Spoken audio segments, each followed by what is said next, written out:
Well, you're probably waiting for the show to start. Well, I can understand that. And trust me, you were in the right place. But before we start the show, we got to let you know that today's show is brought to you by a very special and new sponsor to the show. None other than Southern New Hampshire University. Yes, indeed. Yes, indeed. And you know I'm excited about it. Number one, because they're doing a great thing in terms of helping people overcome, you know, some of the experience barriers that are holding people back, right? And we know that that comes up a lot as we progress through this professional world and just adulthood, right? So with SNHU, the beautiful part about them is this. They are designed for people like you and me, man. The ones that are busy, but might can make some time to be on the online space and, you know, multitask, so to speak. And that is what SNHU brings to the table. The largest, or one of the largest, accredited nonprofit online degree offerings. Man, it is a dope thing that they got going on over there. One of the programs that stood out to me the most is their sports management program, in terms of being able to, number one, work at your own pace. They have multiple times throughout the year where you're able to get into the course and ultimately progress through at your own speed, 24/7 access. I mean, those are beautiful things, especially when we're just talking about the working person, the busy person, the person with the family out there. SNHU. Oh, they trying to hook you up. They trying to help you out, baby. Now, like I said, for myself, man, I've utilized the online program very similar to this, and I can tell you firsthand the benefits that come from these type of programs, and what SNHU is offering, man. You don't want to miss out on it. So check out the link. All right. snhu.edu/Arthur Moats. All right. You check that out. Obviously, this is all in the description as well. But I want you to check that out, man. Look at that sports management program and just see some of the average salaries associated with degrees in this field, man. Could definitely be something that might motivate you, you know, make you want to go out there and do something special out there and, you know, ultimately put yourself on an even better trajectory. But with that being the case, you see right here, SNHU, Southern New Hampshire University. I stand by them, and as always, keep being great. But now I think it's time to get back to the show. So, you already know, don't touch that dial, baby. Ethan Leach, did the Steelers adjust Fields' mechanics? Per Nick Fairbaugh, they moved his foot back to his natural side, the right. Also, much love to all. All right, I'm going to stay, I'll just try to explain this. I don't know. It's a simple question. Yes or no? It's not that it's a simple question. I'm just like... What's going on here? I feel like there's more to this. It's not. And I'm trying to think the best way to... Because it's in no 900 juice, it's not even the chat. It's nothing with the chat that I'm laughing. It's just... One of the things that... And I'm going to try to say this, like, with all due respect. Okay? With all due respect. Okay.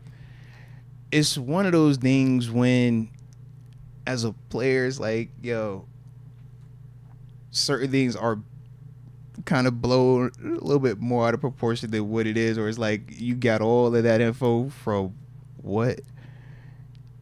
That's just kind of how I be feeling with some of this stuff, man. All right, not just with this specific, but it's that happens a lot. We're gonna get more and more of those type of, hey man, I got this 30-second clip of this dude doing a warm-up drop back, and yep, let me tell you everything is great, but he's like, bro, you got all of that from that? Like, how? If you got that quick, bro, you need to be employed out here, bro. Like, that's why I'm just kind of like, I don't want it to come off as like arrogance though, or like, you know, oh man, you poo-pooing a dude that ever played. It's like, it's not that. But for people that haven't played, they might look at it and be like, no. It was this, and because of that, that's why. And it's like, nah, bro. Like, I don't think that's that just yet. Like, we'll see. Oh man, they're adjusting mechanics. Like, we'll see. But it's like, just give us some time. Just give us some time. That's all. But I get the excitement, and I get because it's Fields, or because if it's like, yo, if this was a new wide receiver or whatever, the new person is like, yo, you want to have something like specific. Chicago after him up. Look, it was this simple. We could just change his foot. Now he's you gonna be amazing. What I'm saying? It's like, bro, if it was that simple, huh? Like, and you got all of that from OTA practice 1, and you out there to be. That's the part where I'm like, I don't want it to come off as like, yo, I don't, because I rock with like Nick's cool cat, man. Shout out to Nick, like, and he does dope work, but I just get it. It's like, it's like, yo, bro, like, it was just to pick the right foot. Now we good. It's like, no, man, give it some time though, and through time we will see. Okay, what adjustments truly have been made, and is this impactful or not impactful? But should this change have happened though? This is what I'm trying to say, bro. Is there a difference between how he has his feet and stuff? The big thing with Justin Fields, the same way we talked about Dwayne Haskins, the same way at times we talk about Kenny Pickett.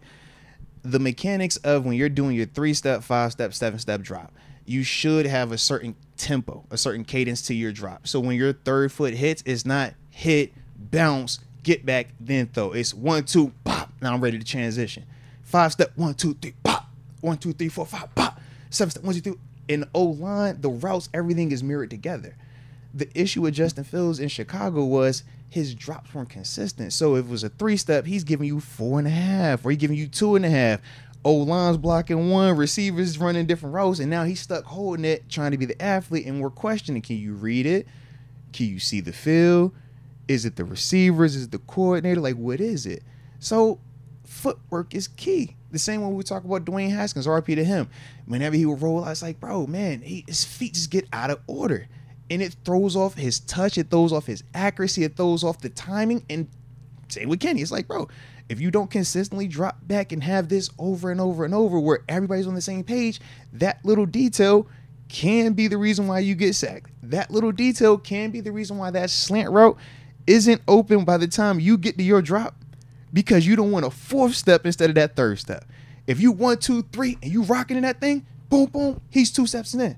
But now if he slants and he takes that 3rd or that 4th step, that's no different than this quarterback having his drop be too long. But we don't always associate the quarterback's drops to the same level as the receiver running the wrong route, but it's just as important. So with that, it's going to be a lot of eyes on the footwork. But to just simply say, yeah, just adjust this foot back before he starts it up, that's the difference. It's like, nah. Okay. That's what I mean. So like, that may have happened. Like yes, this is a starting point right, to maybe get your footwork better. Yeah, but okay. It's like, this is a journey. Like, it's not going to just be today and it's done. It's like, bro, you're going to have to work at this thing. And it's not just do it one time, because you still got to be doing it in September. We're trying to build the muscle memory. So in December, we don't even think about, you look at Russ, you never have to question Russ' feet. But that's also why he's a way more consistent passer. But he's not anywhere as gifted arm-wise as Fields is. Fields got the best arm out there. It ain't even close. But you look at Russ, it's consistency, man. And that's the thing we're trying to see with Fields. But the footwork part is the key part of that. But it ain't as simple. Oh, he just moved that foot back and that was that. It's like, nah.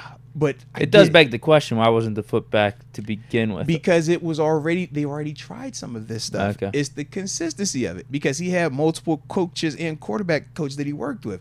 So you see some where he was trying to get you balanced, some where he was kind of you staggered, and then it was like they were trying to find out the best formula for him. Right. So it's like you've seen him do certain things, and a lot of times it was just, all right, even on a great throw, his feet are crazy. He's not dropping straight. He's kind of weaving over here. Or instead of it being 4, it's 5.5. You like, okay, now instead of you stepping and release, now you pop.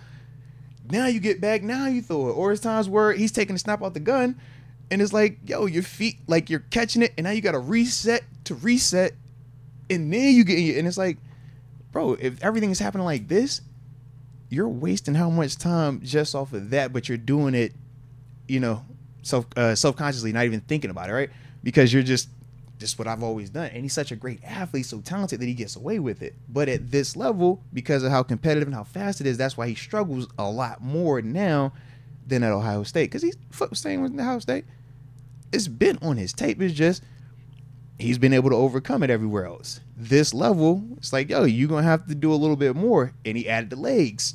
That's what we like, oh, all right, you got that. So now let's see, can you get that footwork right? But that's the thing, though. It's like, man, the clips will come out, and you'll see it, man, throughout all the OTAs. You're going to see it.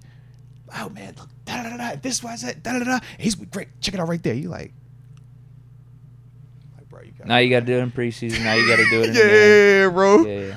Yeah. So it'd be like, I get it. That's why I was like, I get it. But just my perspective, like, as the former player, is like, it's not that. It's going to take time with him, man. And it's a multitude of things he has to get better at. But that's a lot of young quarterbacks struggle with footwork. A lot of them. Because collegiately, if your arm is great, your footwork don't matter. I can put this ball where nobody out here can guard him, And man. you probably got a good O-line. Yeah, I got good a receiver or receivers. two. We hurry up offense, blown coverage. You make it easy. That's what we say, college open. At the NFL, though, it's like, bro, it's literally a precision thing. It's like, bro, everybody's athletic. Can you be like a surgeon, though, with every little detail? Not just your release point, not just your elbow, not just your eyes, not just your hips, how you transition in your weight, your feet, like all of that goes into it. Yeah. But we get spoiled with when we see guys like Seven, where it's like, yo, how can he make these backyard plays? It's like Seven's still very fundamentally sound. He does a lot of the off-kilter, but he's like very fun. It's like, yo, you see, it's like, yo, that's that. Yeah, Otherwise, like you don't make that. You're not talking about footwork at all or caring about any of that shit Right. with Ben, Brady, Rodgers, any of these. Like, Right. I think when you're talking about footwork and this type of stuff, you know the guy's not exactly where you want to be just yet. Yes. You feel me? It's like, Yeah.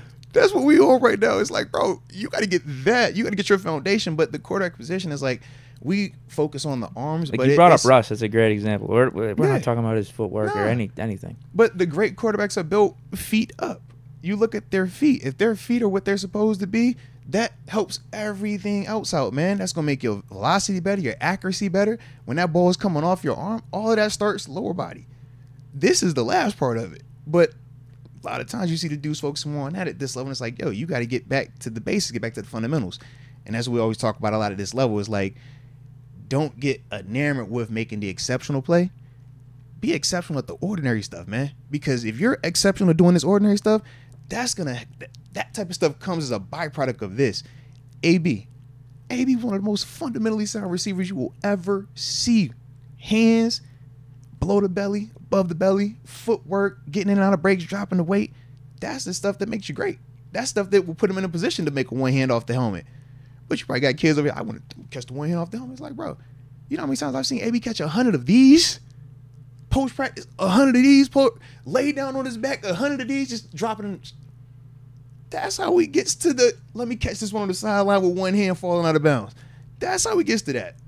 But if you don't work and do all those little things, then you don't put yourself in that position. And that's the thing we're going to see with Justin Fields is, can he get to that level? Because Russ already do that. Yeah, because that's the thing. Even with like an AB, you look at him coming out, he didn't have any good combine numbers. Mm-hmm. But I'm sure all that hard work and stuff, that builds confidence for you going into the game. And it does help you play faster, play more efficiently out there. So yeah, we'll see what Fields can do.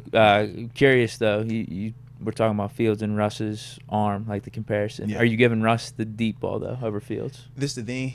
They ain't show us yesterday. Okay. They ain't show us. Russ throws the pretty, like, moon ball, but I understand 100% why now. Because he's little as heck. He is no way he can sit here and throw here. He will hit every lineman in the nameplate, bro.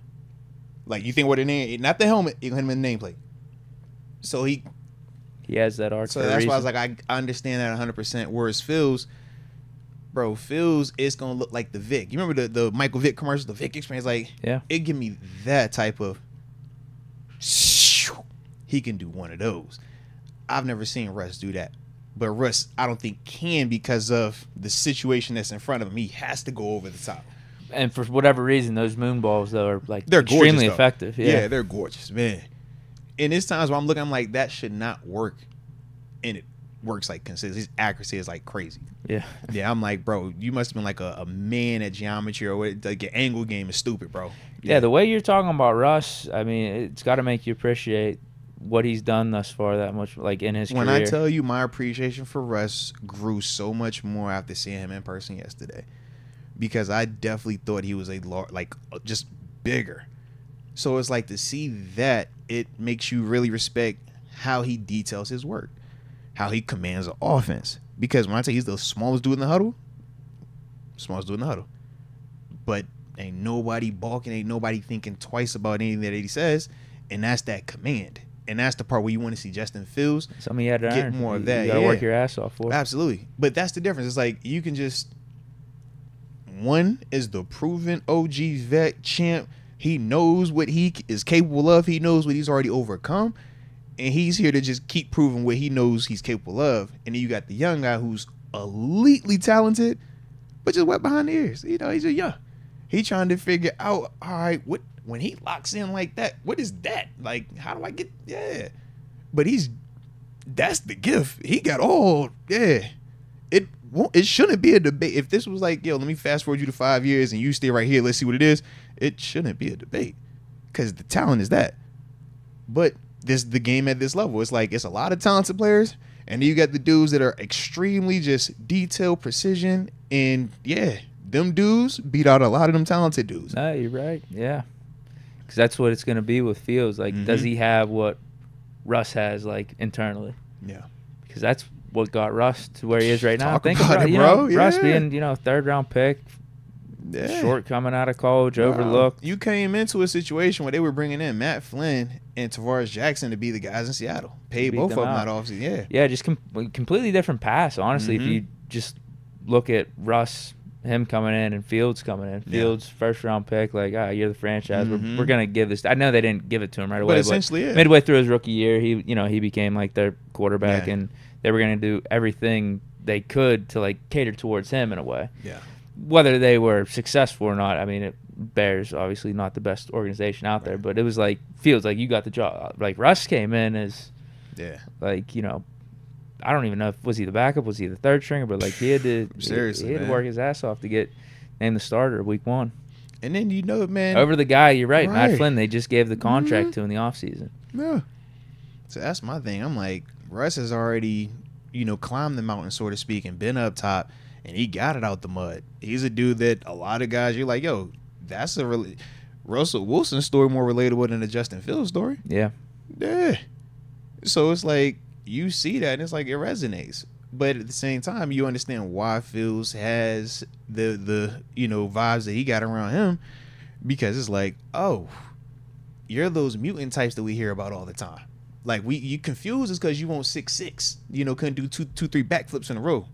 But it's like you got that mutant on you, and now it makes sense. It's like, yeah, that's why you was Ohio State dude. That's why that's why he was the first round top 5 pick. Like, I get it, yeah. Cool. Yeah, but shout out to the dudes though, man. Shout out to Nick too, man. Nick Farbaugh, man. He's definitely doing some dope work though, man. Definitely like what he's doing, man. But it was just, I feel like I went on a rant. I'm sorry about that, guys. No, that was a good I'm combo. sorry. I'm happy we talked about that. Man.